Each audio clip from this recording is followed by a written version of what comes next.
Hey guys, स्वागत है आपका एक बार फिर से गायत्री विद्या मंदिर रिसर्चर के यूट्यूब चैनल पे। ऑक्सीडेशन स्टेट कलर्स के बारे में मैंने आपको बता दिया था। आज डिस्कस करने वाला हूं मैग्नेटिक मूवमेंट।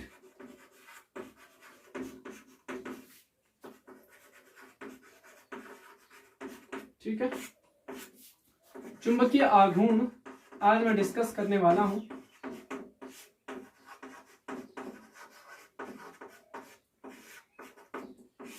देखो, सॉलिड्स होते हैं डी ब्लॉक के एलिमेंट्स, मेटल है तो सॉलिड ही होते हैं मरकरी को छोड़ करके।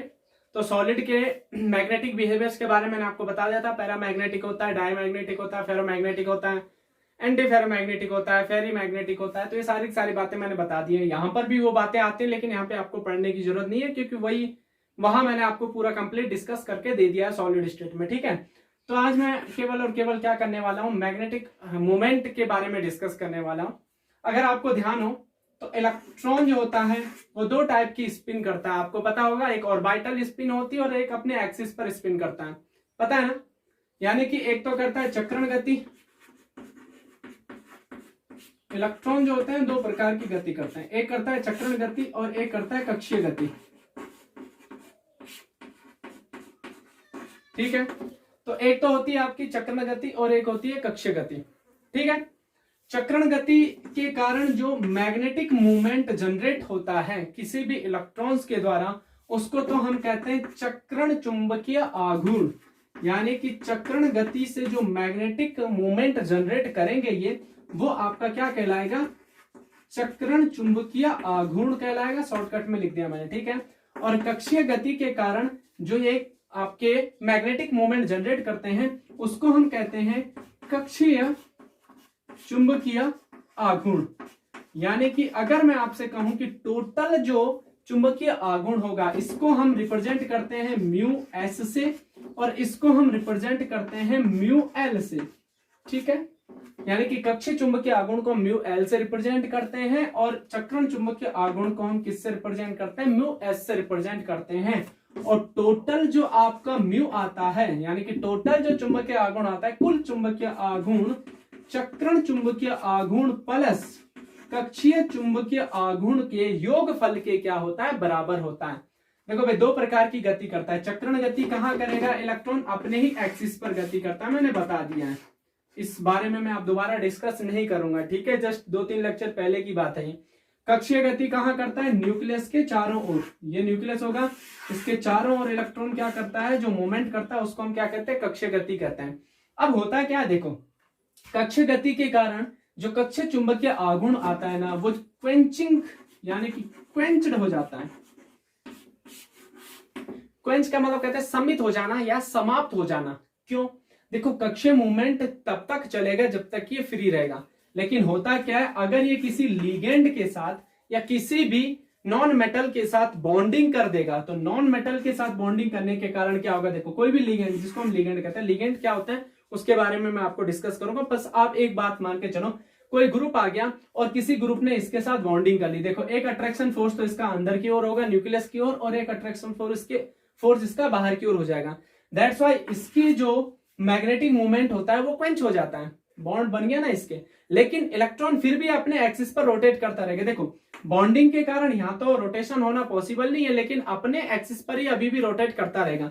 क्योंकि देखो, जब भी कक्षीय गति की बात करेंगे तो कक्षीय गति वहां पर क्या हो जाती है, क्वेंच हो जाती है। कक्षीय चुंबकीय आघूर्ण वहां पर क्वेंच हो जाता है, जहां पर ये क्या करता है, किसी लिगेंड के साथ क्या कर लेता है, बॉन्डिंग कर लेता है।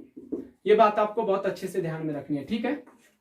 इसलिए हम क्या कहते हैं, जब हम टोटल मैग्नेटिक मूवमेंट निकाल रहे होते हैं तो टोटल मैग्नेटिक मूवमेंट केवल और केवल किसके बेस पर आता है, चक्रण चुंबकीय आघूर्ण के बेस पर आता है, कक्षीय गति के आधार पर नहीं आता है। लेकिन फिर भी क्या होता है, जो हम एक्सपेरिमेंटल वैल्यू देखते हैं और जो हम कैलकुलेटेड वैल्यू देखते हैं, उसमें बहुत टाइम पे क्या आता है, डिफेक्ट्स आ जाते हैं। अब वो डिफेक्ट्स क्यों आते हैं वो मैं आपको अभी डिस्कस करने वाला हूं। होता क्या एक्चुअली में, हम जो इसका मैग्नेटिक मूवमेंट निकालते हैं वो किसके बेस पे निकालते हैं, चक्रण चुंबकीय आघूर्ण के बेस पे निकालते हैं। क्योंकि इस चीज को तो हमने क्वेंच मान लिया कि तो क्वेंचड हो चुकी है, सम्मित हो चुकी है, समाप्त हो चुकी है, यानी कि कक्षीय चुंबकीय आघूर्ण को तो हम वैलिड ही नहीं मान रहे यहाँ पे।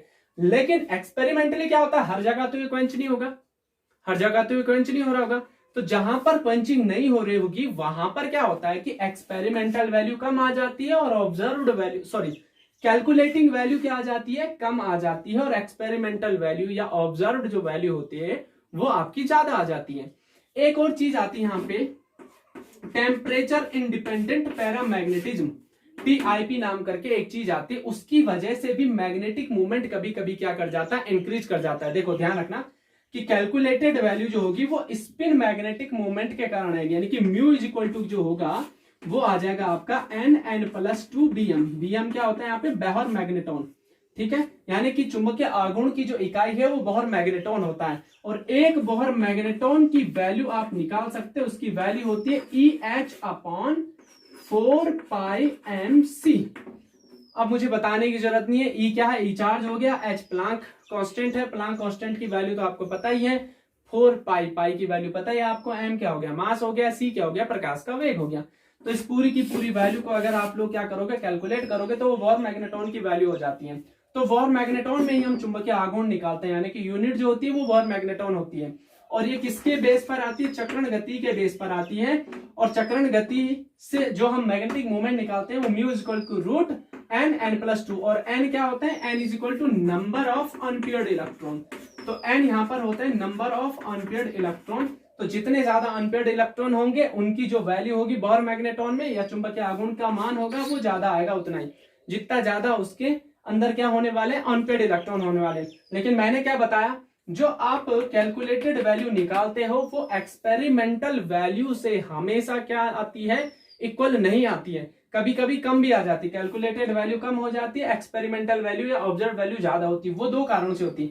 एक तो भाई हर जगह कक्षीय चुंबकीय आघूर्ण क्वेंच नहीं होगा, समाप्त थोड़ी ना होगा हर जगह, कहीं ना कहीं तो ये भी आएगा, ठीक है। तो इसको हम कह देते हैं कि ऑर्बिटल मैग्नेटिक मूवमेंट की वजह से कभी कभार इसकी वैल्यू ज्यादा आ जाती है, और कभी कभार टीआईपी, टेम्परेचर इंडिपेंडेंट पैरामैग्नेटिज्म की वजह से भी मैग्नेटिक मूवमेंट ज्यादा आ जाते हैं कैलकुलेटेड वैल्यू से, ऑब्जर्व वैल्यू ज्यादा दिखाई देती है। तो टीआईपी प्लस ऑर्बिटल मोशन के कारण भी मैग्नेटिक मूवमेंट इंक्रीज कर जाते हैं। लेकिन ये चीज आपके सिलेबस में नहीं है, ये पॉजिटिव बात है, क्योंकि अब टीआईपी कहां पर आएगा, या आपके ऑर्बिटल मोशन की वजह से जो मैग्नेटिक मूवमेंट है वो कहां पर आता है। तो डबल डीजनरेट, ट्रिपल डीजनरेट नाम से कुछ आगे आगे टॉपिक आते हैं, वो बहुत डीप लेवल का कॉन्सेप्ट होता है।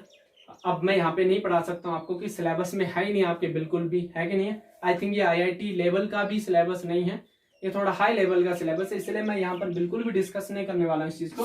पर एक बात ध्यान रखना, कभी भी लाइफ में अगर आपको आगे केमिस्ट्री में पढ़ने का मौका मिले और आपको दिखे कि ऑब्जर्व वैल्यू ज्यादा आ रही है और कैलकुलेटेड वैल्यू क्या आ रही है, कम आ रही है, तो वो कैसे आ रही है, तो आपको ध्यान रखना है, या तो इसमें टीआईपी लग रहा होगा, या तो ऑर्बिटल मोशन की वजह से जो हम क्वेंच मान देते हैं वो क्वेंचिंग नहीं हो पा रही है यहाँ पे। ये ध्यान रखना है आपको, बस इतना ध्यान रखना है, ठीक है। मतलब ये फाइनल चीज नहीं है कि इससे जो चीज कैलकुलेट करती वही आपका मैग्नेटिक मूवमेंट होगा, ये बिल्कुल भी सही नहीं है।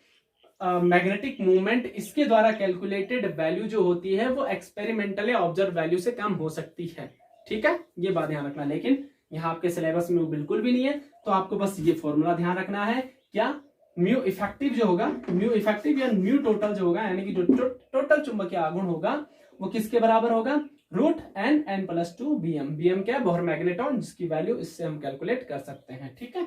और n क्या होते हैं यहाँ पर, अनपेयर्ड इलेक्ट्रॉन होते हैं। तो अगर आप सोच रहे हो सर बोहर मैग्नेटॉन कैलकुलेट करने के लिए देगा, तो बिल्कुल भी नहीं देगा। मैंने ये क्यों लिखा है, ये हो सकता है एक नंबर में पूछ ले, मैं बोहर मैग्नेटॉन, एक बोहर मैग्नेटॉन बराबर कितना होता है, तो आप ऐसा लिख सकते हो, इतना होता है, ठीक है। अब मैं केवल और केवल आपको कैलकुलेट करके बताने वाला हूं। ये फॉर्मूला आपको ध्यान रखना है, क्या, mu is equal to root n n+2 bm, क्योंकि इससे रिलेटेड क्वेश्चन आता है, आपसे पूछ लेगा इसका मैग्नेटिक मूवमेंट निकालो, उसका मैग्नेटिक मूवमेंट निकालो, किसी का भी मैग्नेटिक मूवमेंट आपसे निकालने के लिए पूछ सकता है। तो आपको मैग्नेटिक मूवमेंट निकालना आना चाहिए, वो इस फॉर्मूले से निकालना आपको पड़ेगा, ठीक है। तो सबसे पहली बात, रूट आपको सॉल्व करना आता है या नहीं आता है, पहला क्वेश्चन मेरा ये रहता है बच्चों से। तो मैक्सिमम बच्चे कहते हैं कि सर हमें तो रूट कैलकुलेट करना आता ही नहीं है कि नहीं है। जैसे मैं आपको बता देता हूँ, चलो पहले एक एग्जाम्पल करके बताता हूँ, उसके बाद मैं आपको शॉर्ट ट्रिक बताऊंगा, ठीक है। जैसे एक एग्जाम्पल है, माना कि आपको दे दिया वेनेडियम 3 पॉजिटिव दे दिया आपको, ठीक है। आपको एग्जाम्पल में दे दिया वेनेडियम 3 पॉजिटिव का आपको क्या करना है, मैग्नेटिक मूवमेंट निकालना है। एक तरीके से बता रहा हूं, जैसे निकालने का तरीका होता है, उसके बाद तो मैं आपको शॉर्ट ट्रिक बताऊंगा। तो तरीका ये होता है कि सबसे पहले आप वेनेडियम का इलेक्ट्रॉनिक विन्यास करोगे, क्या होता है, वेनेडियम का होता है 23, तो 3d3 हो जाएगा और 4s2 हो जाएगा आउटर मोस्ट का। और तीन इलेक्ट्रॉन इसने त्याग दिए हैं, तो दो इलेक्ट्रॉन यहां से क्या होगा, एक इलेक्ट्रॉन यहां से क्या होगा, यानी कि इसके 3D में कितने इलेक्ट्रॉन रह गए होंगे, 2 इलेक्ट्रॉन रह गए होंगे। तो दोनों के दोनों तो अनपेड ही होंगे ना भाई, दोनों के दोनों इलेक्ट्रॉन अनपेड होंगे। तो total number of unpaired electron कितने, 2। वही तो मैंने बताया था। तो म्यू इज इक्वल टू क्या होता है, √n+2 Bm, और n क्या था यहाँ पे, अनपेड इलेक्ट्रॉन। तो म्यू इज इक्वल टू क्या हो जाएगा, अनपेड इलेक्ट्रॉन कितने हैं, 2, 2 + 2, तो ये हो जाएगा 4, और 4 दूनी हो जाएगा 8, तो ये आ जाएगा आपका √8। तो म्यू इज इक्वल टू आ जाएगा √8। तो क्या इसको बिल्कुल भी हमें सॉल्व नहीं करना है, क्योंकि अगर आप लोग मैथमेटिक्स में जाने वाले हैं तो बिल्कुल भी आपको इस बारे में सोचना ही नहीं है कि इसकी मैथमेटिक्स में कैसे जाएं, कि हमें रूट कैसे सॉल्व करना है। देखो जिनको रूट सॉल्व करना आता है उनको तो आ जाएगा, जिनको नहीं आता उनको यहाँ पे प्रॉब्लम हो जाएगी। तो मैं आपको रूट सॉल्व करने की तरीका नहीं बता रहा हूँ, मैं आपको बस एक तरीका बता रहा हूँ, अगर आपको इसका आंसर पकड़ना है तो कैसे पकड़ना है, ठीक है। उसके लिए मैं आपको एक मोबाइल नंबर देने वाला हूँ।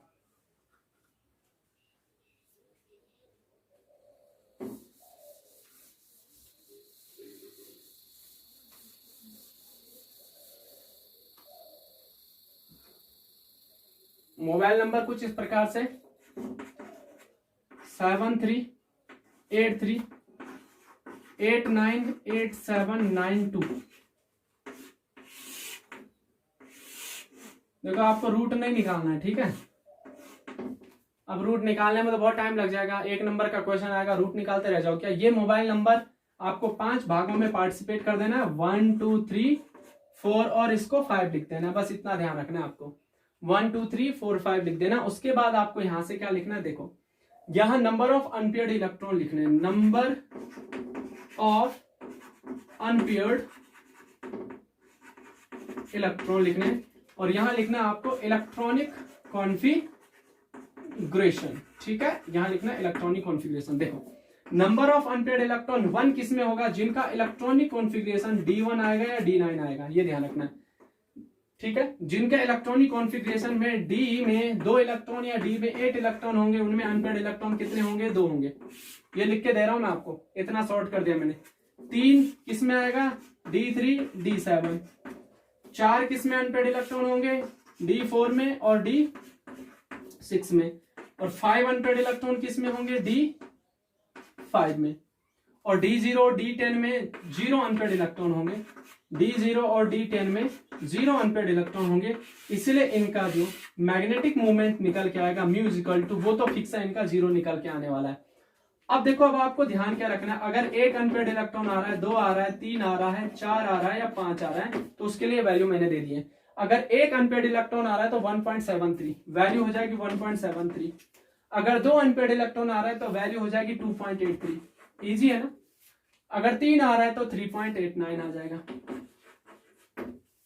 4 आ रहा है तो 4.87 आ जाएगा, 5 आ रहे हैं तो 5.92 आ जाएगा।